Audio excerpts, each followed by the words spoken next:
Profetas y Reyes, capítulo 8. La apostasía nacional. Desde la muerte de Jeroboam hasta el momento en que Elías compareció ante Acab, el pueblo de Israel sufrió una constante decadencia espiritual. Gobernada la nación por hombres que no temían a Jehová y que alentaban extrañas formas de culto, la mayor parte de ese pueblo fue olvidando rápidamente su deber de servir al Dios vivo y adoptó muchas de las prácticas idólatras. Nadab, hijo de Jeroboam, ocupó el trono de Israel tan solo durante algunos meses. Su carrera dedicada al mal quedó repentinamente truncada por una conspiración encabezada por Baasa, uno de sus generales, para alcanzar el dominio. Mataron a Nadab con toda la parentela que podría haberle sucedido, conforme a la palabra de Jehová que él habló por su siervo Ahías Silonita, por los pecados de Jeroboam que él había cometido y con los cuales hizo pecar a Israel. Primera de Reyes, capítulo 15, versículos 29 y 30. Así pereció la casa de Jeroboam. El culto idólatra introducido por él atrajo sobre los culpables ofensores los juicios retributivos del cielo, y sin embargo los gobernantes que siguieron, Baasa, Ela, Sinri y Omri, durante un plazo de casi 40 años, continuaron en la misma mala conducta fatal. Durante la mayor parte de este tiempo de apostasía en Israel, Asa gobernaba en el reino de Judá. Durante muchos años hizo Asa lo bueno y lo recto en los ojos de Jehová su Dios, porque quitó los altares del culto ajeno y los altos, quebró las imágenes y taló los bosques, y mandó a Judá que buscasen a Jehová, el Dios de sus padres, y pusiesen por obra la ley y sus mandamientos. Quitó asimismo todas las ciudades de Judá, los altos y las imágenes, y estuvo el reino quieto delante de él. Segunda de Crónicas, capítulo 14, versículos 2 al 5. La fe de Asa se vio muy probada cuando Sera, etíope, con un ejército de 1,000 millares y 300 carros, Segunda de Crónicas 14, versículo 9, invadió su reino. En esa crisis, Asa no confió en las ciudades fuertes que había construido en Judá, con muros dotados de torres, puertas y barras, ni en los hombres diestros. El rey confiaba en Jehová de los ejércitos, en cuyo nombre Israel había obtenido en tiempos pasados maravillosas liberaciones. Mientras disponía a sus fuerzas en orden de batalla, solicitó la ayuda de Dios. Los ejércitos oponentes se hallaban frente a frente. Era un momento de prueba para los que servían al Señor. ¿Habían confesado todo pecado? ¿Tenían los hombres de Judá plena confianza en que el poder de Dios podía librarlos? En esto pensaban los caudillos. Desde todo punto de vista humano, el gran ejército de Egipto habría de arrasar cuanto se le opusiera. Pero en tiempo de paz, Asa no se había dedicado a las diversiones y al placer, sino que se había preparado para cualquier emergencia. Tenía un ejército adiestrado para el conflicto. Se había esforzado por inducir a su pueblo a hacer la paz con Dios, y llegado el momento, su fe en aquel en quien confiaba no vaciló, aun cuando tenía menos soldados que el enemigo. Habiendo buscado al Señor en los días de prosperidad, el rey podía confiar en él en el día de la adversidad. Sus peticiones demostraron que no desconocía el poder admirable de Dios. Dijo en su oración: Jehová, ¿no tienes tú más con el grande que con el que ninguna fuerza tiene para dar ayuda? Ayúdanos, oh Jehová Dios nuestro, porque en ti nos apoyamos y en tu nombre venimos contra este ejército. Oh Jehová, tú eres nuestro Dios, no prevalezca contra ti el hombre. La de Asa es una oración que bien puede elevar todo creyente cristiano. Estamos empeñados en una guerra, no contra carne ni sangre, sino contra principados y potestades y contra malicias espirituales en lo alto. En el conflicto de la vida debemos hacer frente a los agentes malos que se han desplegado contra la justicia. Nuestra esperanza no se concentra en el hombre, sino en el Dios vivo. Con la plena seguridad de la fe, podemos contar con que Él unirá su omnipotencia a los esfuerzos de los instrumentos humanos para gloria de su nombre. Revestidos de la armadura de su justicia, podemos obtener la victoria contra todo enemigo. La fe del rey Asa quedó señaladamente recompensada, y Jehová deshizo los etíopes delante de Asa y delante de Judá, y huyeron los etíopes. Y Asa y el pueblo que con él estaba lo siguió hasta Gerar, y cayeron los etíopes hasta no quedar en ellos aliento, porque fueron deshechos delante de Jehová y de su ejército. Mientras los victoriosos ejércitos de Judá y Benjamín regresaban a Jerusalén, fue el Espíritu de Dios sobre Azarías, hijo de Obed, y salió al encuentro a Asa, y díjole: Oídme, Asa y todo Judá y Benjamín, Jehová es con vosotros, si vosotros fuereis con él, y si le buscareis será hallado de vosotros, mas si lo dejareis, él también os dejará. Esforzaos empero vosotros, y no desfallezcan vuestras manos, que salario hay para vuestra obra. Segunda de Crónicas, capítulo 5, versículo 1, versículo 2 y versículo 7. Muy alentado por estas palabras, Asa no tardó en iniciar una segunda reforma en Judá. Quitó las abominaciones de toda la tierra de Judá y de Benjamín, y de las ciudades que él había tomado en el monte de Efraín, y reparó el altar de Jehová que estaba delante del pórtico de Jehová. Después hizo juntar a todo Judá y Benjamín, y con ellos los extranjeros de Efraín y de Manasés y de Simeón, porque muchos de Israel se habían pasado a él, viendo que Jehová su Dios era con él. Juntáronse pues en Jerusalén en el mes tercero del año 15 del reinado de Asa. Y en aquel mismo día sacrificaron a Jehová de los despojos que habían traído 700 bueyes y 7,000 ovejas, y entraron en concierto de que buscarían a Jehová, el Dios de sus padres, de todo su corazón y de toda su alma. Y fue hallado de ellos, y dióle Jehová reposo de todas partes.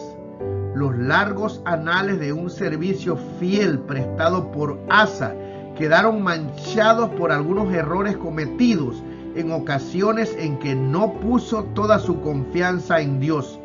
Cuando en cierta ocasión el rey de Israel invadió el reino de Judá y se apoderó de Ramá, ciudad fortificada situada a tan solo 8 kilómetros de Jerusalén, Asa procuró su liberación mediante una alianza con Ben-Hadad, rey de Siria. Esta falta de confianza en Dios, solo en un momento de necesidad, fue reprendida severamente por el profeta Ananí, quien se presentó delante de Asa con este mensaje: por cuanto te has apoyado en el rey de Siria y no te apoyaste en Jehová tu Dios, por eso el ejército del rey de Siria ha escapado de tus manos. Los etíopes y los libios no eran un ejército numerosísimo, con carros y mucha gente de a caballo. Con todo, porque te apoyaste en Jehová, Él los entregó en tus manos, porque los ojos de Jehová contemplan toda la tierra, para corroborar a los que tienen corazón perfecto para con Él. Locamente has hecho en esto, porque de aquí en adelante habrá guerra contra ti. Segunda de Crónicas, capítulo 16, versículos 7 al 9. En vez de humillarse delante de Dios por haber cometido este error, enojado Asa contra el vidente, echólo en la casa de la cárcel, porque fue en extremo conmovido a causa de esto, y oprimió Asa en aquel tiempo a algunos del pueblo. El año 39 de su reinado enfermó Asa de los pies para arriba, y en su enfermedad no buscó a Jehová, sino a los médicos. El rey murió el 41º año de su reinado, y le sucedió Josafat su hijo. 2 años antes de la muerte de Asa, Acab comenzó a gobernar en el reino de Israel. Desde el principio, su reinado quedó señalado por una apostasía extraña y terrible.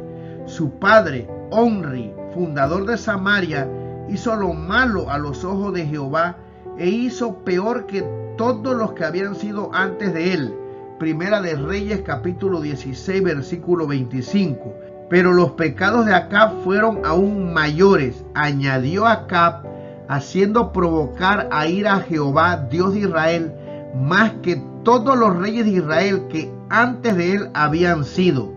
Actuó como si le fuera ligera cosa andar en los pecados de Jeroboam, hijo de Nabat, no conformándose con el aliento que daba a las formas de culto religioso que se seguían en Betel y Dan.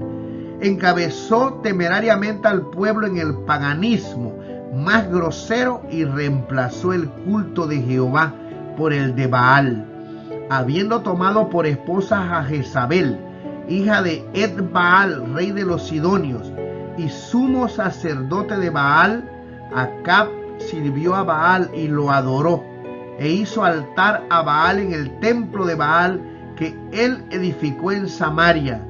No solo introdujo Acab el culto de Baal en la capital, sino que bajo la dirección de Jezabel erigió altares paganos en muchos altos, donde a la sombra de los bosquecillos circundantes, los sacerdotes y otros personajes relacionados con esta forma seductora de la idolatría ejercían su influencia funesta, hasta que casi todo Israel seguía en pos de Baal.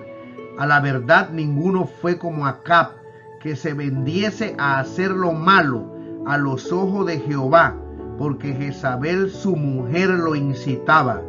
Él fue en grande manera abominable, caminando en pos de los ídolos conforme a todo lo que hicieron los amorreos, a los cuales lanzó delante de los hijos de Israel. Primera de Reyes, capítulo 21, versículo 25 y 26. Acab carecía de fuerza moral. Su casamiento con una mujer idólatra, de un carácter decidido y temperamento positivo, fue desastroso para él y para la nación. Como no tenía principios ni elevada norma de conducta, su carácter fue modelado con facilidad por el espíritu resuelto de Jezabel. Su naturaleza egoísta no le permitía apreciar las misericordias de Dios para con Israel, ni sus propias obligaciones como guardián y conductor del pueblo escogido. Bajo la influencia agostadora del gobierno de Acab, Israel se alejó mucho del Dios vivo y corrompió sus caminos delante de él.